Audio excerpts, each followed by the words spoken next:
बग्गा साहब का किया जाए। स्वागत सर, गुड मॉर्निंग। ये अमेरिका में अचानक से बैंक वापस ठीक हो गए सर। हमने शुक्रवार को देखा कि जितने गिरे 4 दिन में उसकी 50-60% भरपाई होगी। तो हुआ क्या ऐसा अमेरिका में कि बैंक्स पे फिर से कॉन्फिडेंस आ गया इन्वेस्टर्स को?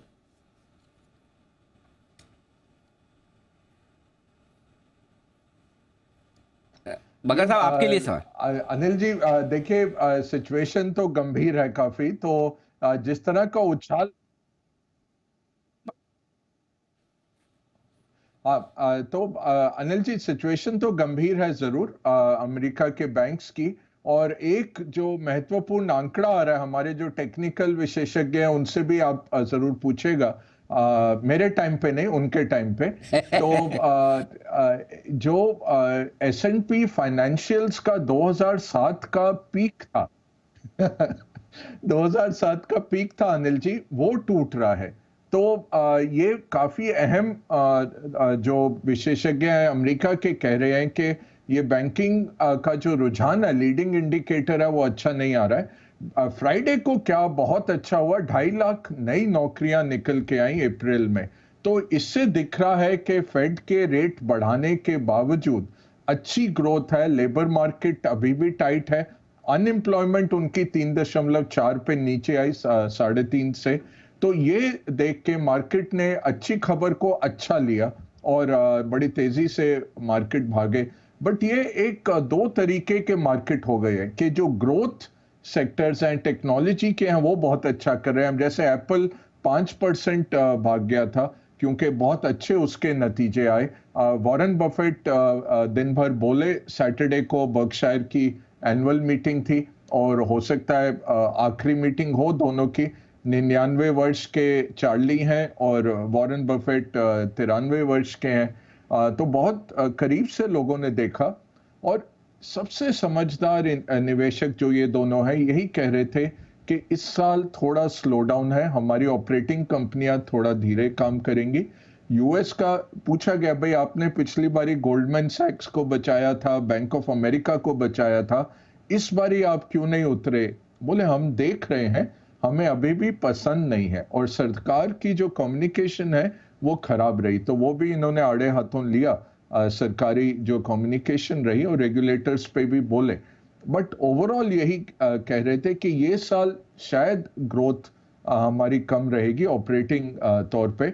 बहुत दमदार नतीजे थे। 8 बिलियन का operating cash flow, operating profit था 7 के सामने। बट सबसे बड़ा था उनका जो इन्वेस्टमेंट प्रॉफिट 35 बिलियन का, जो पिछले साल 1 बिलियन बनाया था, इस साल 35 बिलियन बनाया। बट वो देखते नहीं है, इन्वेस्टमेंट प्रॉफिट को देखते नहीं है। यही कहते हैं कि ऑपरेटिंग देखिए जो हमारा प्रॉफिट आ रहा है, और इन्वेस्टमेंट तो ऊपर नीचे रहता है।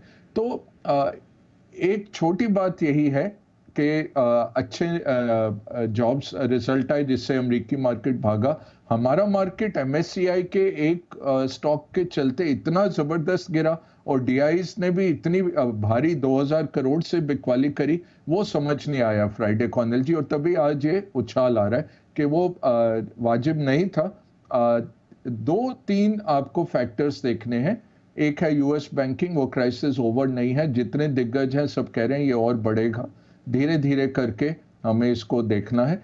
डेट सीलिंग जो आज सवेरे आप एडिटर स्टेक में भी कह रहे थे, जेनेट येलन ने फिर से वार्निंग दी। कल प्रेसिडेंट बाइडेन रिपब्लिकन्स के मुखिया से मिल रहे हैं, बट कुछ ज्यादा अभी तो हाथ नहीं मिलाएंगे। अभी तो एक दूसरे पे कटाक्ष किया जाएगा और जून के अंत तक हमें लगता है कुछ होगा, तो उससे पहले वॉलेटिलिटी जरूर बढ़ेगी।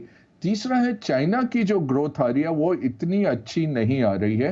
कंपनी दर कंपनी यही कह रहे हैं कि हमारी जो चाइनीज सेल्स हैं, हमें लगा था बड़ी दमदार रिकवरी होगी, वो धीरे धीरे रिकवरी हो रही है। तो इससे थोड़ा सा लोगों को परेशानी बढ़ रही है, क्योंकि चाइना एक ऐसा इंजन था कि भारत और चाइना इस साल 50% से ज्यादा जो ग्लोबल ग्रोथ होगी भारत और चाइना से आनी है। तो भारत तो अपना हेवी लिफ्टिंग कर रहा है, हमने अच्छे नतीजे भी दिए, बट चाइना से जो रुझान आ रहे हैं वो इतने अच्छे नहीं है।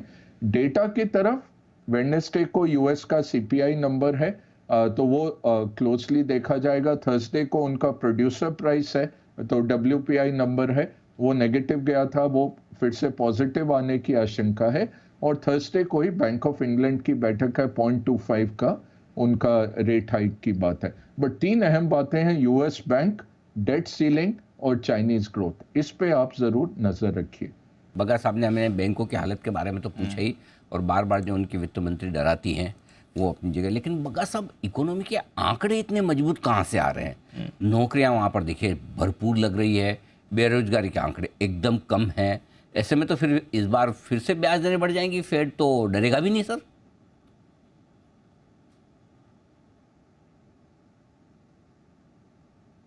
नहीं, बिल्कुल सही कहा आपने अनिल जी। जहां जून में और जून से सितंबर तक उम्मीद थी कि कोई रेट हाइक नहीं है, अब जून का रेट हाइक लगभग 9% पहुंच गया फ्राइडे के आंकड़े के बाद।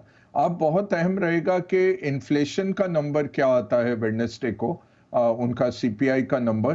कोर जो है वो 5.5% के करीब रहने की उम्मीद है और 5% का सीपीआई। तो वो अगर घट नहीं रहा है तो फिर से एक खिड़की खुल जाती है क्या कि क्या ये एक और रेट हाइक करेंगे। उसके सामने क्या है कि बैंक्स का क्रेडिट गिर रहा है, तो 3.5% अप्रैल में यूएस का क्रेडिट गिरा है। अब यूएस जैसी इतनी बड़ी इकोनॉमी में क्रेडिट गिरना बहुत बड़ी बात है, क्रेडिट का आंकड़ा गिरना। तो ये उनको अब बैलेंस करना पड़ेगा।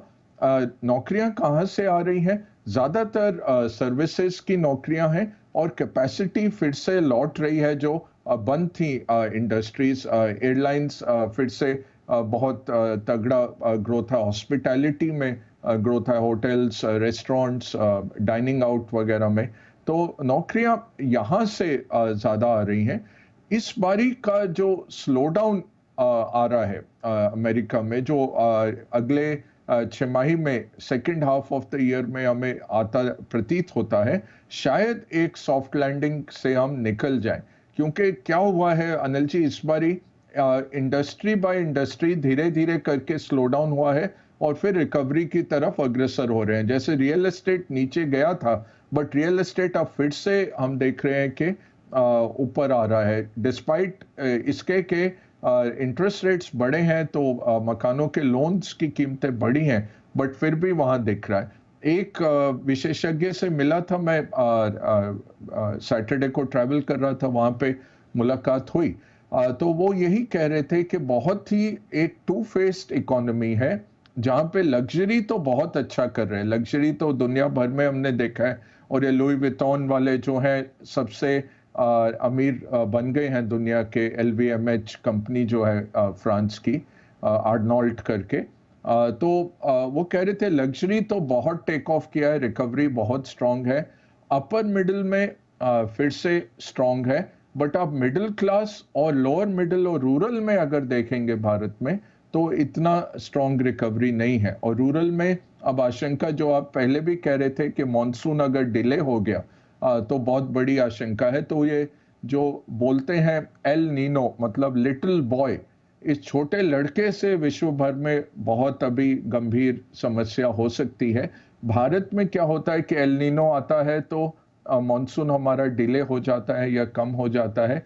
विश्व भर में अलग अलग चीजें होती हैं। कैलिफोर्निया में ज्यादा पानी बरसता है, अफ्रीका में पानी बरसता है बेमौसम, तो फसलें थोड़ी खराब होती हैं। लैटिन अमेरिका में बेमौसम बरसात आ जाती है और हमारे यहाँ सूखा पड़ता है। तो 3 से 4% इससे एग्रीकल्चरल कमोडिटीज बढ़ सकती हैं। बगा साहब एक और ये मासूम एल सा नीनो सवाल आया है इफेक्ट मेरा। बहुत स्ट्रांग अभी है, और जो प्रोबेबिलिटी लग रही है 80% की लग रही है। जी सर, एक मासूम सा सवाल ये है सर जी, कि आप ये हिंदुस्तान के साथ साथ अमेरिका का मानसून भी ट्रैक करते हैं, वहां का भी देखते हैं?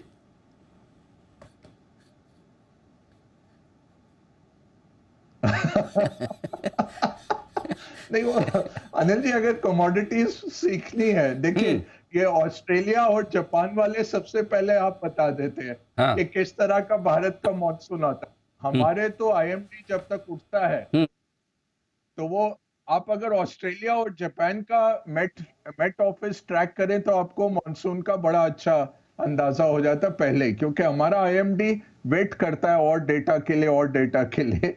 तो ये एक आसान हो जाता है, बट अनिल जी ये है कि इससे पैसे नहीं बनते, ये ज्ञान जरूर है, क्योंकि मार्केट, आज सवेरे आप एडिटर स्टेक में बोल रहे थे, मैं बहुत आपसे सहमत था कि मार्केट कैसे रिएक्ट करेगा एक इवेंट को। तो मैं इवेंट तो प्रिडिक्ट कर देता हूं, बट मार्केट की अपनी चाल है, मार्केट उसको कैसे लेगा ये कहना बहुत मुश्किल हो जाता है।